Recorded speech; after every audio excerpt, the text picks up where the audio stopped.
They're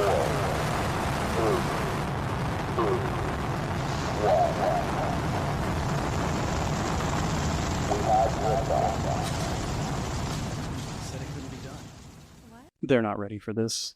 We're ready for what? I guess you'll just have to find out. Welcome to Conversations in Commerce, where we have candid conversations about technology, e-commerce, print, the supply chain, and we try to have a little fun in the process. I'm your host, Andrew Alford, and with me, as always, is Alyssa. Hey, Alyssa, how's it going today? Hi, good. One question. Yeah. You can't leave me hanging. What are we not ready for? The truth about cybersecurity. Well, I already have like malware, like anti-malware protection. That's great, but I mean, what else do you have there? What do you mean? See, I knew you weren't ready for this. I knew it. All right. So why don't we, so we can satisfy Alyssa's thirst for knowledge, why don't we go ahead and introduce today's guest we've got with us.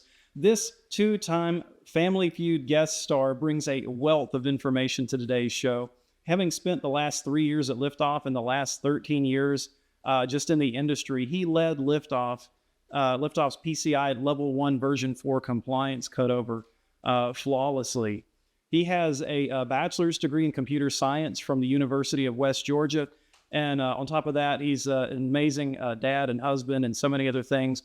Heck, welcome to the show, Caleb Duncan, everybody. Welcome. Oh, hi there. Oh, geez. Always wanted to do that, sorry. I know, I bet you did. So Caleb, man, I've had the chance of working with you over the last, 3 years or so. And man, can I tell you something? I'm glad you're on Team Liftoff. That's all I was going to say. Oh, wow. I thought you were going to scare you. I'm happy to be here. Quite the introduction there. You know, when we were working on this, I wasn't quite sure if I was supposed to say one time or two time. I technically was at the show twice. We did win our first game. So one time or two time? Which one? Yeah, two times, man. Okay, two times. Yeah, let's just go with two times. Okay. So tell me, man, what's he like? What's Steve Harvey like? He's cool? Yeah. Steve Harvey's great. Definitely the best host by far with Family Feud. It was a wonderful experience. A lot of people don't realize that a lot of the contestants that go on the show are actually in the audience. We were there for like 2 days before we were actually selected. Oh man. And I still get text messages every time it comes on TV on a rerun or something like that. We actually went under my wife's name, maiden name, the Bishops, Team Bishop, and it was quite the experience, but we were there for a long time. Steve Harvey was great to meet. Wonderful guy. No, I'll stop you on that Bishop thing right there because I know somebody who's been on Family Feud too. And his last name just so happened to be Bishop. Did he happen to be a Spanish teacher at the middle school? Actually, it's funny. You didn't know that. That's actually Laura's brother. That's way. crazy. Yes, Small world. Yes. So he's actually a middle school teacher at Lee Middle School. He's actually my best friend. Love him to death as well. So yes, that's the same Bishop. Proof Okay. that it is a small world and you don't burn bridges ever, right? That's right. Oh my goodness. So Caleb, it's safe to say that most of the Liftoff community has had a chance to work with you, but I imagine that there's some members of our audience, our listeners and our viewers that don't know who Caleb Duncan is. And so why don't you enlighten us? Why don't you share a little bit about your backstory, the AKA the superhero origin story? We'd love to hear where you've been and how you got to where you are today. Yeah, of course. And it's funny you said the superhero because one of my favorite animes is One Punch Man. So I actually like to say that I'm just a man who's a developer for fun. So I actually really enjoy, been in the industry for, like you said earlier, 13 years, University of West Georgia, graduated computer science degree. That's just when my story began. Came out directly going into IT as a developer. Worked in a textile manufacturing company, which is why I still consider that in our industry, right? But worked there in IT directly out of college. Stayed there for almost 10 years, Mountville Mills, down in LaGrange, Georgia. Loved the company. Loved the CEO. Loved our IT director as well. Left on very good terms there. And I think we actually have a good story about how I actually came to work with you. Well, before we get to that, something funny that our audience doesn't know about Caleb, and it's every time I go to a restaurant or anywhere with this guy, he has to kick over the welcome mat at the very front of the door. Why don't you explain what that's all about, Caleb? Yeah, I can tell you that. Once you work for a manufacturing company long enough, you really, it opens your eyes to the industry as a whole, like how products are actually manufactured. And Mountville Mills down in LaGrange manufactures about 95% of the floor mats Yes, it's incredible, and that's a lot of mats. Yeah, and so once you realize that, you end up catching the fever, as we called it back in the day, which is basically you go into an establishment, you see a floor mat, and you kick over the corner of it, because on the corner of it you can actually identify if where the mat was manufactured, which plant it was manufactured in. I found myself down in the Dominican Republic on a cruise with my wife, and I had the fever still, even out of country, and turned over the floor mat, and sure enough, there was a QR code there. And that's kind of segues into my passion for developing, because the QR code, I actually coded the lines of code directly responsible for creating and producing that QR code. So it was just so awesome to be able to see this QR code here that I could scan with my phone and see all this information. And so taking something intangible, but finding it in a tangible format was just amazing. Yeah, I love that story, and I have to make sure that anytime I meet somebody, I tell them specifically what you do every time you see a mat. But I know that there's another funny story that we want to talk about here. It's on the topic of working at Liftoff. I'll tell you what, I'm going to cue it up for you. You tell the story, because I think you tell it better than anyone. Yeah, so I mentioned earlier that I worked at Mountville Mills. I was there for almost 10 years. And Andrew, in fact, we would get together. We knew each other. We knew each other for 3 years. Yeah. But what I'm not telling you is that Andrew is actually my neighbor. You might wonder, people like, how am I here? How am I have this camera? Because he didn't fly me out. I actually just walked right next door. It's a long commute to get here. And so the funny story is that Andrew and I would talk shop. We'd meet under the pine tree. Is that too Georgia? Yeah, under the pine tree out there. That's where we're meeting right now. Yeah, so we would talk shop, talk about tech conferences that I was attending. You tell me about things going on in the air industry and what was going on in Liftoff. And one day you just decided to say, you should come work for me. Yeah, absolutely, you should. And I don't mean anything by it, but I actually laughed in your face. I think I remember that. Yeah, and it was just a reflex, because as I just said, we had lived next door for 3 years by that point. And so the thought of having your boss directly beside you, it was just a muscle reflex. So I do apologize for that, Andrew. I feel bad to this day, but I am glad that I took it home. You definitely prayed about it as a Christian, talked to my wife about it, and just gave it serious thought, came back to you and just said, make me an offer. And the rest is history, man. It's been great ever since. And so I want to cut to the chase. One of the reasons that we've got you here today is the topic for today is cyber secure your business. There's a graphic there. Look at that. Look how nice that looks. Fred does good work. Love Fred. So Fred. When it comes to the world of cybersecurity, I mean, there's so many things to talk about. And Caleb, I think there's a lot of misconceptions about it. And I think about everyone's role in the equation, right? I think most people have this mentality that it's an IT only thing to worry about. But what's your take on that? That is 100% false. Cybersecurity, I think that if you touch technology in any way, shape, or form, which most of us do, you need to have at least a basic understanding of cybersecurity. It's not just the IT folks. It's not just the people higher up in the organization, but every single employee, not just employees. We're talking about your privacy, your data as a whole could be subjected to some type of data breach. There's actually a website. I think you've actually mentioned this one before. I don't think it's on your show, but it's haveibeenpwned.com that you can go to, and you can actually type in your email address. And on this website, it will tell you if your data was compromised in some type of data breach. And that data can be collected by bad actors or sold off to the highest bidder. If all of us have opened up our email boxes before and be like, where's all this spam coming from? All I get is spam all the time. Well, there's a chance that it was, in some type of data breach or something that's out there. But it can be a lot even more nefarious than that. They can use that information to do what's called a phishing attack. That's PH.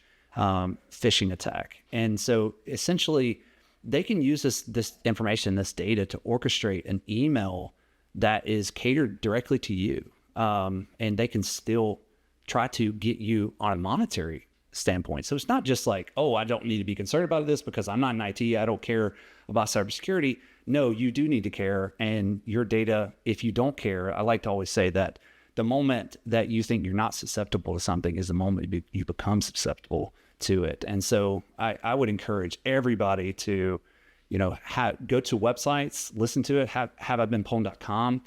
There's an article that I was reading earlier. My wife always makes fun of me for this because I am very passionate in our industry in technology. And so one night we were watching TV, and I'll just be reading tech articles. And she's like, "Are you serious? You're sitting here, you're reading tech articles? Like, you just got off work. Why are you reading tech articles now?" But the truth is that I'm passionate about it. I love this industry. I love working, in coding. And I actually read an article the other day that was talking about cybersecurity, and it was telling people how to find ways if your information had been stolen, and also ways that you could secure it. Inside its article, I'll give it to you, Andrew, and make sure you can link it maybe in this video. Yeah. But essentially, it linked to a blog post, and it would actually show like 5 or 6 ways that you could secure your data as an end user. And I loved the article because a lot of people are like, "Oh, I can't protect my information. I can't protect my data." Well, hello, if you lock your front door, you're protecting your assets. That's low-hanging fruit, right? Right. Yeah, exactly. So, your personal information is data that you should be protecting. And so in this, I love what this author did is that she actually broke it down into how long it would take you. And like the first one was like 5 to 7 minutes. I'm super busy. I know you're super busy, Andrew. Everybody probably listening is busy. I get it. But 5 to 7 minutes? Yeah, you got to do it. That's something that we could all, spare time for. So anything else is irresponsible. Yeah. Yeah. I really think that, I want to really tear down, that ideology that data security, cybersecurity is something that only IT needs to care about, because that's not true. It's 100% false. And we all need to care about it in some way, shape, or form. So when you mentioned the website a few times, it's the Have I Been Pwned, and I think we've got it right across the top here for everybody to see. Encourage you to check this out. So last year at the Brand Chain event, got up on stage, and I mentioned that very link, and there was a collective, like I could feel literally like all the air getting sucked out of the room. It was something else, because the reality was 100% of everyone in that room had something going on, whether it was an email or even a password, or even some of them were financial information. You saw people like getting on their phones immediately, getting on with their IT guy. I mean, it was something. And so that goes back around to what we're saying. We're all targets, like every last one of them. So Caleb, that email that I get from that Arabian prince offering me a few $1 billion, I should just open that, right? Yeah, please don't. Please don't. No one open those. But, we laugh about those. But the truth is that these type of attacks are getting a lot more sophisticated nowadays. It's not super obvious with grammatical errors all over the place, and something from the Arabian prince asking you to give $10,000. It's more sophisticated than that. It's a lot more targeted, and in fact, Andrew, I don't even know how to say this properly, but you're actually a liability for us as an organization. Oh, thanks. But let me be more specific. I mentioned this phishing attacks, right? So these are phishing emails that are orchestrated directly at it.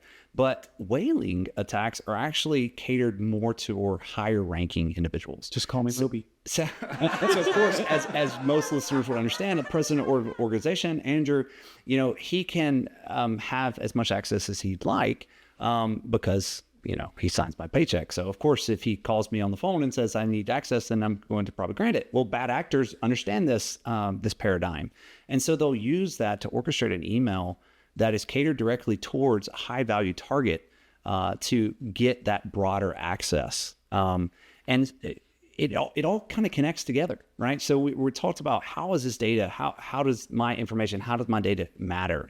Well, if I were a bad actor and I was targeting possibly a CFO of a company, I would actually go on to LinkedIn and looked at it. I mean, I have a LinkedIn profile. We're connected, Andrew, me and you, through LinkedIn, through our organization. So now a bad actor can go in there. That's public information. So now we can go in. I could go in there and say, okay, I know if I'm targeting, let's say John, the CFO, and I know that Bob and Sally both report to John, then I might orchestrate an email catered directly from Bob, acting like, hey, I had a vendor, I need to change out something on the back end, and I need you to use this new banking routing information in order to make sure this vendor gets paid. But it sounds a lot like it's coming from Bob, because Bob's information was stolen off of social media, or maybe it was publicly facing. And so they use this email to orchestrate a highly sophisticated whaling email directed at that individual, that CFO. It's a lot more believable. It's a lot more trustworthy, right? Because, Bob works for me. I believe this was Bob. And so a lot of people have come fall victim to that. Yeah. Speaking of that trust, I did get your message about your ACH this morning. Got that taken care of for you right away. Oh God, please don't joke like that, Andrew. You got me sweating over here. Okay, don't do it. Well, it's what you said though. It's that trust level, right? So let's say that I see an email that comes from you. You just said it. I know you, and that email very well may mention some things about that person's private life, like you said, like vacation, some of those things that they know, right? Yeah. And so it could be, it could be information stolen from multiple different places, right? I mentioned LinkedIn. Maybe your information was stolen on some other website, and they might collect all this information. So maybe not just LinkedIn, but let's go back to the example I mentioned earlier with Bob. Maybe they looked on Facebook and Bob's profile is 100% public. And so this bad actor, maybe it wasn't even a data breach. Maybe they just looked and saw, oh, Bob posted that he was on vacation last week. So what am I going to do as a bad actor? I'm going to go and I'm going to target John, the CFO, and I'm going to say, hey, I'm so sorry, John. I just got back from vacation last week. The Bahamas was awesome. I really had a great time. However, I'm catching up on my email here, and I see that vendor didn't get our latest ACH transaction, and I need you to update their banking information. And guess where that money actually ends up going? It doesn't go to the vendor. It actually goes to my personal information, my personal bank account. And sometimes this actually can take a couple months to actually discover. And occasionally, and I said occasionally, but more often than not, actually, it ends up being a large sum of monetary value. I've heard more than a few stories. Matter of fact, some close friends of ours, several years ago, they had, I don't know if you call it an ACH attack. That's probably not the proper terminology for it, but I mean, it was in excess of 40 grand. And then even worse, more recently, as this past year, there was one for at least a monetary figure of 6 figures.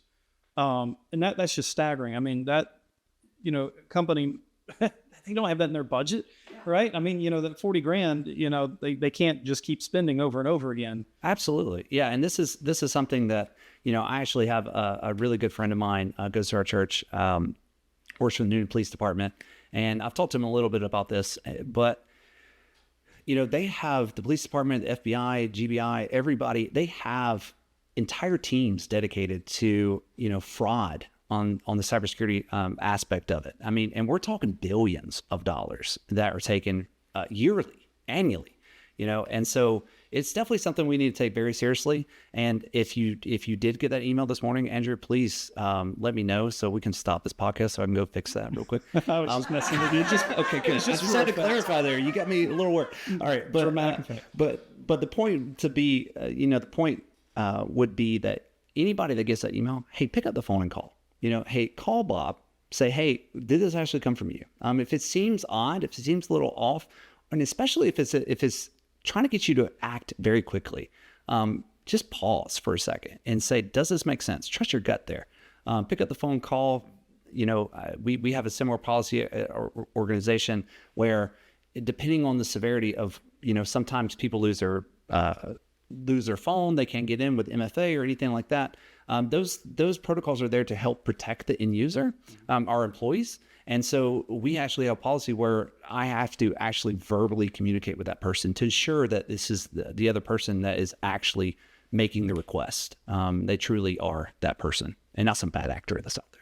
So we've talked a lot about what to look out for. I think, the next thing I would like to talk and ask you, Caleb, is what is the first step in securing the fort? Let's say that you're starting from ground zero, you're starting from scratch.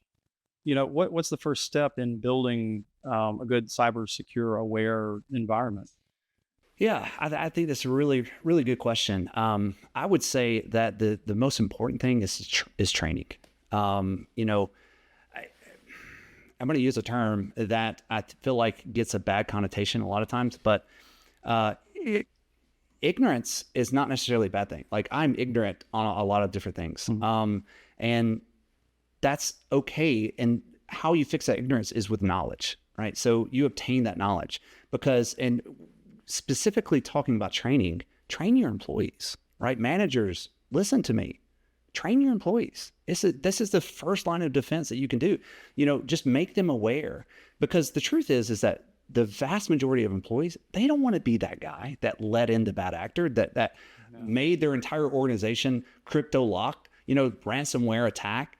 They don't want to be that person. And so how you help them is you empower that employee. You don't sit there and tell them that they're horrible. You tell them, hey, this is what's up. This is what can happen, and this is what we're doing as an organization to help prevent that. And so training, I would say, to answer your question, Andrew, something like Know Before. Yeah. I was going to ask, what does that look like? Is that a platform? Oh, yeah. So Know Before is actually a platform that we utilize in our organization. It's a training platform specifically targeted around phishing. So what it does is it trains our employees to look for red flags inside of emails that they might receive. Because the truth is that a lot of times all the IT folk and all the people that are out here, they'll put up some really tight security measures in place from an organization. But if you have employees that have this elevated access, it sometimes can be easier to just convince that employee to give them the credentials. So if I don't have the key to your front door, Andrew, maybe it'd be easier for me to break down the front door, somehow convince you to give me the key, Now, I don't know if you'd give me your key or not. Maybe you would. But, but the point is that it's a lot of times phishing attacks are trying to get people to click on information and to steal that data, those credentials from the user that will then therefore give them broader access into the infrastructure. So Know Before allows you to not only teach your employees about phishing attacks, but also talks to them about a broad range. I love Know Before. I'd advocate for them. We are not sponsored by Know Before on this video, but I would advocate for them for free all day long. I love them because they take a very, very beautiful approach at how to train employees. It's never about trying to punish the employee. It's really about empowering the employee, make them part of the solution. Don't make them, they don't want to be the victim. They don't. And how you prevent that is you actually train them. So phishing attacks, but also how to work remotely. Password managers. That's a great another area. Use password managers. Don't send plain text passwords. Don't be the person that sits there and writes their password on a sticky note and puts it on their monitor. It's very easy to compromise that individual at that point. And so that's what I'd say. Know Before, advocate for it 100%. That's a great training platform. If you've never heard about it before, shoot me an email, shoot Andrew an email. I'm sure we'll be happy to get you connected to them. So I have a question. Sorry, go ahead, Melissa. Sorry, as somebody who has been through the training on Know Before, I like how interesting it is. Honestly. Yes. They make it fun. They give you games, they give you 100%. videos. The last session that we had was they gave us an entire action movie on a physical breach attack that was pretty. Yeah, the Inside pretty Man. fun to watch. Yeah, they made it. Oh yeah, it was an action thriller. Yeah, right? they make it interesting. That was kind of cool. Yeah, and that's an amazing point. I'm so glad you brought that up, Alyssa, because we make it fun. We really do. And I don't know if you even know this, but we actually hand select those videos. Really? So Sean on my team, Sean Lee and myself, we actually go through and select those videos that are catered more to our industry specifically. So we might see something that's emerging in our industry and we'll select a video or a training module that's more catered towards that. Mm-hmm. So the Inside Man, loved it myself.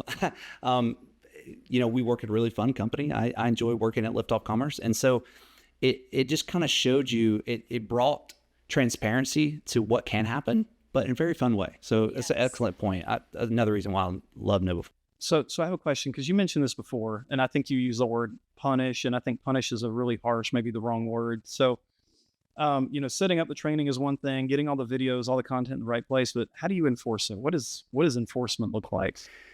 Yeah. So essentially what we do here is, you set up these training campaigns, and then inevitably you have an employee click on something. What do you do? Well, I already mentioned earlier, you're really making them part of the solution.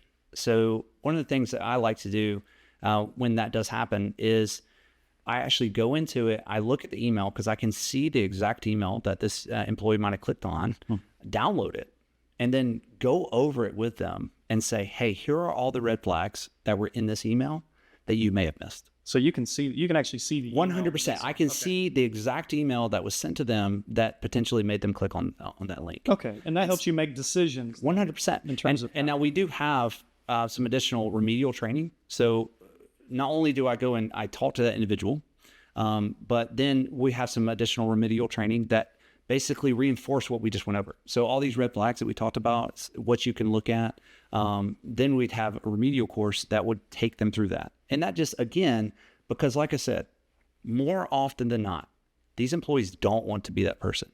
They are going to hear you. When they clicked on something, it's going to make it real for them. Hey, that could have been a ransomware attack. Yeah. It wasn't. How do I prevent that moving forward? Because they don't want to be that person. But you're only as strong as your weakest link in the world of cybersecurity, right? Yeah, I mean, somewhat, yes. I truly believe that we have to, look at all the employees. I actually look at myself. What I tell my the people on my team, that when you fail, it's a failure for me as your lead, as your manager. And so I really try to train them, get them excited about it. Like you said, Alyssa, let them have fun with it, right? I mean, yeah, if they're not having fun, they're probably just going to breeze through it and not pay attention. And there might be an employee that is just 100%, they don't care. But I don't think that's as much as a cybersecurity issue as it is like that individual probably doesn't need to work for your company because they're probably doing other things. And so it's not just cybersecurity, but like I said at the very beginning, most individuals don't want to be that person. Maybe that one in a million just doesn't care, and they're probably not happy at their job to begin with. It doesn't have anything to do with cybersecurity. It has something to do with something else. Maybe something personal is going on with them. But talk to your employees to find out. So I guess so the theme that we're repeating, and I keep hearing it over and over again, is that everyone is responsible for cybersecurity, right? So ultimately, everyone is at risk.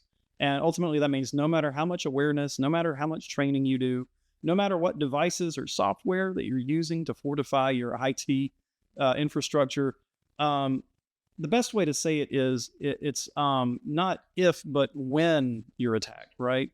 And so what do we need to consider? Let's say in the event of an actual breach, what do we do, Caleb? Man, you got a lot of great questions here today. So the way that I think about this is, when we were all in grade school, what did we do? We practiced fire drills and we practiced tornado drills and different drills that reinforce what happens when that event if that event unfortunately were to take place. Now, I was fortunate enough that I didn't have a fire at my school and I didn't have a tornado at my school. So I didn't actually have to fully do it. But I still went through the motions, right? I still went through the drills. And so what I would tell organizations out there is practice the drills. Write down a list of the most likely, whatever you might think of, whether it be a DDoS attack, a ransomware attack, write them down on a piece of paper and then write down how likely you think that event would take place in your organization. And then go through the motions. What happens if X event takes place? This is what we need to do. Go through that drill and be prepared. Prepare your employees again. And what we do is, I think we have a whole handful of lists and we rank those. And then every quarter we have a mock drill where we go through a table thing. Yes, exactly. And so I think most recently we did a DDoS attack, which is possibly could happen as us being an e-commerce platform, right? It definitely could happen to us. And so we need to practice what would we do in that scenario? How do we identify it? Who do we notify? What customers do we need to inform? Who's going to handle informing all these customers? Who's going to actually be the hands on the keyboard taking care of the work? And so you can really delegate and go ahead and prepare for that event so that if the day comes, inevitably, unfortunately, something might happen, you're prepared for it and you're not just running around, because that's the worst case scenario. The worst case scenario is not you having the event by itself. It's having the event and not being prepared for the event. That's worst case scenario. And not being able to recover from the event too. Exactly. And that's part of, being prepared. Right. Yeah. You definitely think about disaster recovery in that effort. So I've got my own unique story of a breach that I want to share. And this one gets crazy. All right. So buckle up. This was a physical breach. Ooh. This is back years ago. I don't know how old you were, but it was probably like 2006, 2007. And I was working at Printegra, and this was at the corporate office where we were at. And one morning, I don't know, it was like 6:30. I get this phone call, and it's from one of my PageFlex guys, this guy named Jerry Brook. And he said, there's chairs everywhere. I'm like, what are you talking about, chairs everywhere? He's like, in the parking lot, there's chairs everywhere. I'm like, I don't understand. He just woke me up, right? Like I'm literally just like trying to clear my eyes, clear the sleep out of my eyes. And he's like, no, you don't understand. There's chairs everywhere. All the computers are gone. And what had happened was somebody had used all the office chairs and gone around to all the computer stations and literally with scissors clipped all of the cabling and everything in the back of those computers, loaded them up into chairs, wheeled them out into the parking lot, and I guess loaded them into a whole bunch of different cars, because there was maybe 50 to 60 office chairs literally just rolling around, blowing around in the wind out there in the parking lot. It was the scariest and at the same time most hilarious thing you'd ever seen. And it comes on the heels of, we were trying to get management, the IT group was trying to get management to invest in cameras and door locks and things of that nature. And the reply at that point was, well, those things are just too expensive. The investment is just too great. And then not maybe, I don't know, a few months later, they realized what sort of investment trade-off they had. Because we had computers, we had data, we had things that belonged to all these different people, these customers that we had to go and work with the FBI on. We lost a ton of time just having to restore things from backup. Fortunately, we had good backups, but man, imagine if we hadn't had those backups, what that would have done to the organization, because this was at the corporate level. This was all of the data. This was all of our accounting. This was everything. And so the reality is, I go back to it's not if, but it's when, and it's not always in the manner of an email coming from a prince in Dubai somewhere offering you millions of dollars, like you said, Caleb. Yeah. Like these attacks can come from anywhere. These are people that are casing your property, your building, they're getting to know how you work, and they're using that information against you. And that's the one thing that this is always in the back of my mind. Yeah, and I think that's a really interesting point. Around the fact of what you said with once the assets were stolen, all those computers, then management realized, oh my goodness, this is going to be so expensive to replace. Oh yeah. And the exact same happens with cybersecurity a lot of times, is that everybody just says, oh, we're fine. That's not going to happen. That's not going to happen to us. We're just a little small manufacturing company or something like that.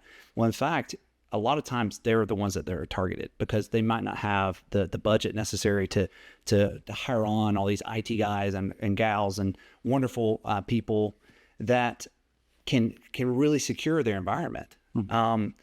And so what ends up happening is conversations that I know I've had before where engineering managers or IT directors, they'll come to the CEOs and they'll say, hey, look, we need to do X, Y, and Z to shore up our environment.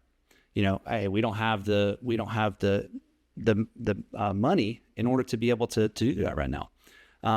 But what ends up happening is, unfortunately, they have a ransomware attack, and now they're looking at a $2.5 million ransom when, the IT director last month had just asked for a $100,000 way to shore up their environment.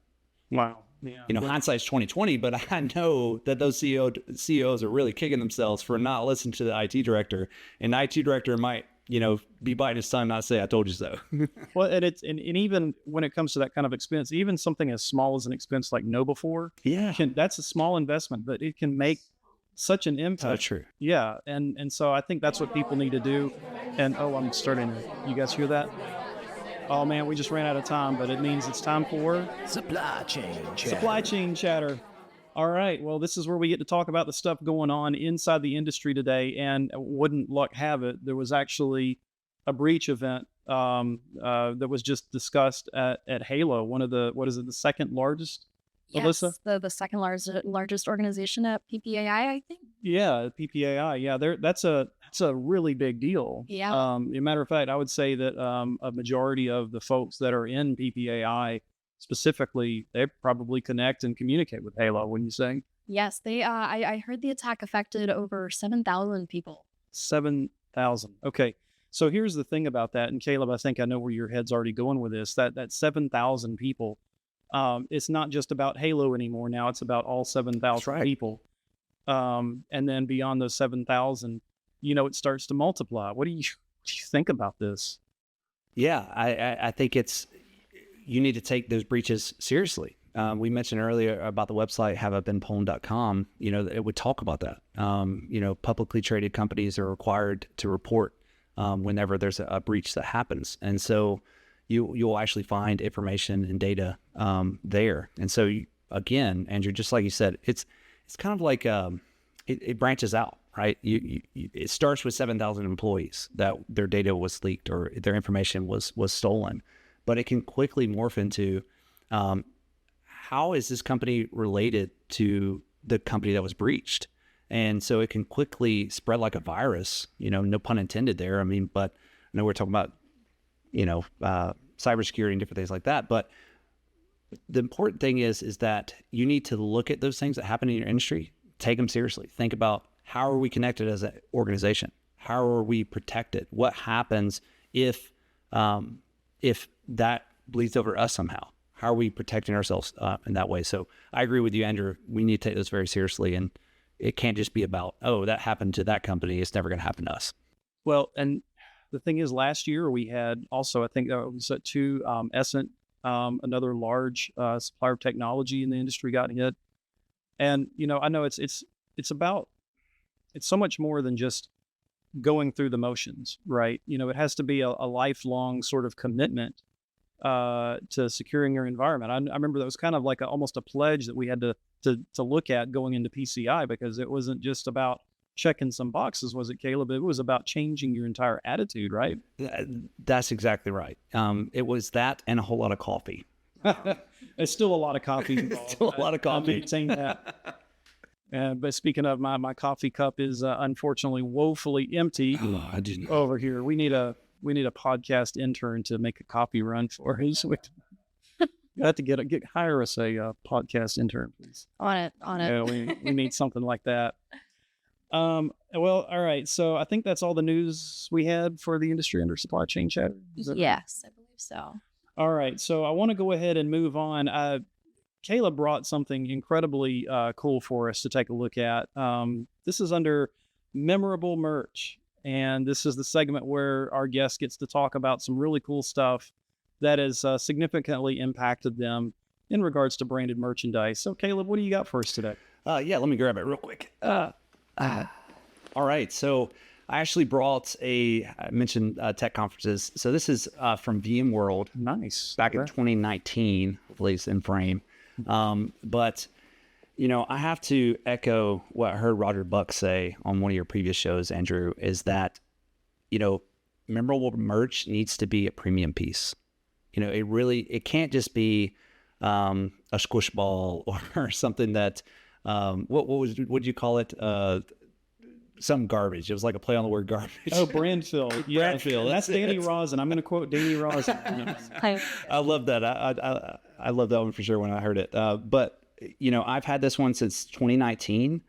It is something that I could definitely use. It was catered towards this event, right? I mean, everybody that's coming there has a laptop. So what a great event to give away a laptop bag. And I'm carrying around, it says VMworld all the time, and everybody knows that's VMware. And so I am proudly carrying that around. I love the backpack. It's not just a cheap, flimsy one. I mean, it has lots of little bitty additional perks that are inside of here. We actually see right here on the side, there's actually a USB slot, so I can charge my phone if I want to. I can put like an extended battery inside of it. So I actually really, really enjoyed this backpack a lot. So there's a ton of brand equity, right? I mean, you're wearing that backpack. Every time I see you, we go somewhere, we're going on a trip, you're wearing this VMware backpack.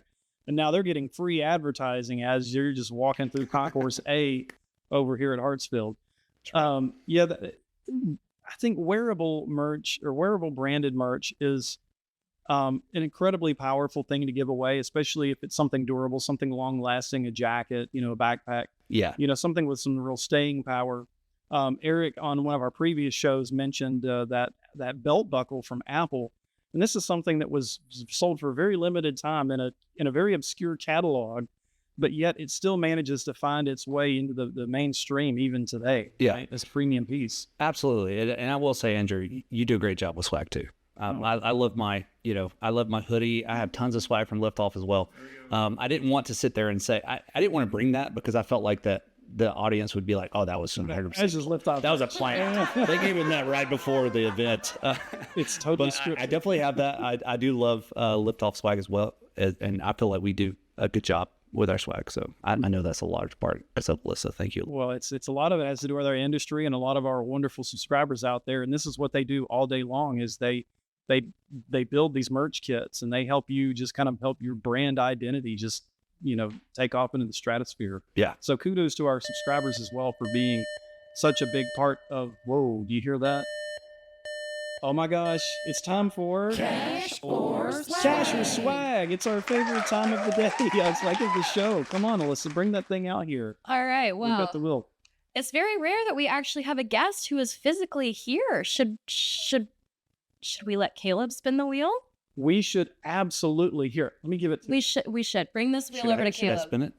I can spin it. He can spin the wheel. Okay. you. Can this is the first time on this podcast we're letting a guest. I guess it's actually proof that I'm in the same room as you guys, right? Yeah. Imagine that a guest. Or was spinning that the some wheel. type of AI, like algorithm? Yeah. It's all CGI. I'm not even going to look. Y'all tell me what it was. Here we go. It is a swag bundle. All right. Oh, nice. Thank you. All right. You're going to enjoy that. I think you probably Absolutely. have a couple of others somewhere in a closet somewhere. Yeah, that's it. I think we're running out on time. But again, Andrew, thank you so much for having me. It was an absolute pleasure to be here today. Love talking about security. My wife hates when I talk about it to her. So being able to come here and It's like a vacation. vent a little bit. Yeah, That's right. yeah, it's awesome. And I really do so much appreciate. I'm excited about the swag box. Heck yeah. I'm excited to be able to give it to you. Well, Caleb, I want to thank you so much for being a very outstanding and wonderful guest. To our audience and our viewers, thank you so much for supporting this podcast and listening. Thank y'all. And thank you for our sponsors and everybody that made this possible. Have a great show. Until next time.